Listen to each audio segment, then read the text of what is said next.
बिस्मिल्लाहिर्रहमानिर्रहीम अस्सलामु अलैकुम दोस्तों। अरशद लोधी कम दियां गल्लां नाल हाज़िर खिदमत है।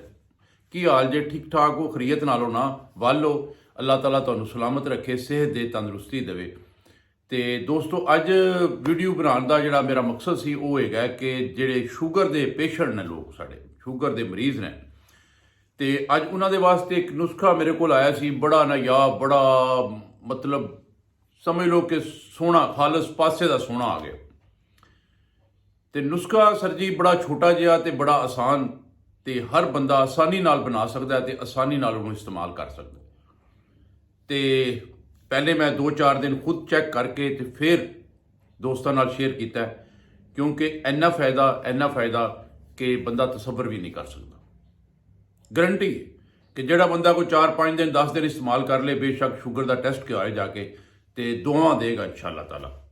कोई खर्चा नहीं, कोई लागत नहीं, तो बनान च और पीन च खान च कोई मसला मसाइल नहीं है। ठीक है जी। तो लो फिर तुहानू मैं गल दसा दोस्तों, ए तुसी हर बंदा ही जानता होएगा, ए की है? ए जामन का पत्ता है। ठीक है जी। ए जामन का पत्ता इनू ले लेना। उस तो बाद एक चीज़ हैगी है अमरूद का पत्ता। आम घरों के बागों के गलियां महल्लों अमरूद का पत्ता भी तुहानू मिल जाएगा। ठीक है, यह 2 चीज़ां हो गई। तीसरी चीज़ जी है वो मुतलक तो पूरी दुनिया जी है इस वेले मतलब वो तरीफा कर करके मतलब वो होंठ सुक रहे हैं कि वो बड़ा नायाब चीज़ है। तो दोस्तों उन्होंने कहते हैं मोरंगा। ये है वो मोरंगा के पत्ते जनाब। ठीक है जी। यह मोरंगा के पत्ते ने, तो इन्ह 3 चीज़ों तुसी कोशिश करनी कि हम वजन अंदाजे नाल जिन्ना कि तुसी कहवा बनाना चाह रहे हो, तो अगर तुसी कहवा ही 1 कप बनाना है, एक मरीज़ है, तो अमरूद का एक वड्डा पत्ता या छोटे होने तो 2 पा लो। इस तरह जामन का एक पत्ता ले लो, तो एक टहनी जी है मिसाल के तौर पर, एक टहनी जी है, यह तुसी मोरंगा की ले लो। ठीक है जी। ये पत्ते उतार लो, पत्ते उतार के तो इनू छोटा छोटा कर लो, कैंची नाल छुरी नाल कट के। पहले इनू ज़हन च रख लेना कि पत्ते धो के इस्तेमाल करने ने, गंदे नहीं इस्तेमाल करने। ठीक है जी। इन्होंने 3 पत्तियों को कट के धो के 2 कप पानी लैके उन्होंने फ्राई पैन च पा के ते चूल्हे पर चढ़ा देना। जिस वेले वो पानी जोश करे, जोश लवे, उबाले खाए, तो वो तकरीबन अंदाजा हो जाए तो कि यार अद्धा रह गया। ठीक है जी। 2 कप तुसी रखा सी, 1 कप रह गया, तो उन्होंने उतार लो। उन्होंने उतारन तो बाद वो जड़ा पानी रह गया उन्होंने पौनी दे नाल पुन के तो 1 कप दे विच पा लो। वो कप दे विच पा के दोस्तों उहदे विच कोई चीज़ मिक्स करने की जरूरत नहीं है।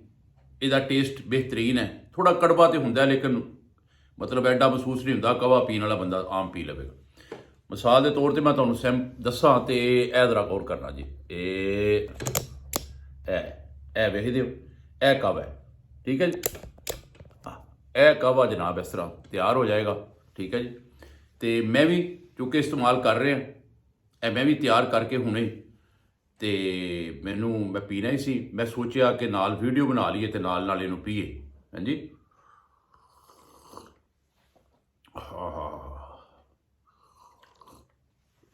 दोस्तों थोड़ा हल्का जहा कड़वा महसूस होएगा, लेकिन इन्ना नहीं है कि बंदा पी ना सके। बड़ा मज़ेदार हो जाता है।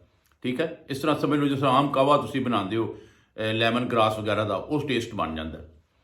ये कहवा 1 कप सुबह तो 1 कप शाम,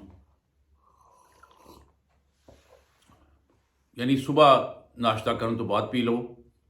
इस तरह रात को खाना खाने तो बाद सौन तो पहले 1 कप जड़ा ये बना के पी लो। ठीक है जी।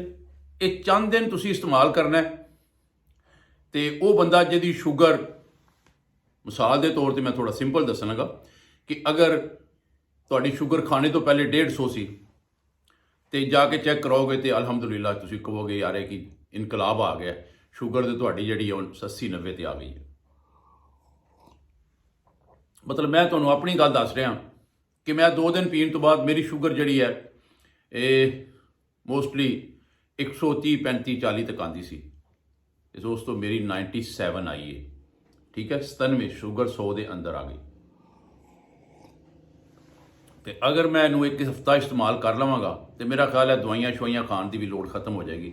ਤੇ ਤੁਹਾਡੇ ਵਾਸਤੇ ਵੀ ਜਨਾਬ ਇਹੋ ਹੀ ਹੈ, ਜੋ ਮੁਸਲਮਾਨ ਕਹਿੰਦੇ ਨੇ ਕਿ ਜੋ ਆਪਣੇ ਵਾਸਤੇ ਪਸੰਦ ਕਰੋ ਉਹ ਕਿਸੇ ਵਾਸਤੇ ਪਸੰਦ ਕਰੋ। ਪਹਿਲੇ ਖੁਦ ਇਸਤੇਮਾਲ ਕੀਤਾ ਹੈ, ਫਿਰ ਕਿਸੇ ਦੋਸਤਾਂ ਨੂੰ ਮਸ਼ਵਰਾ ਦਿੱਤਾ ਹੈ ਕਿ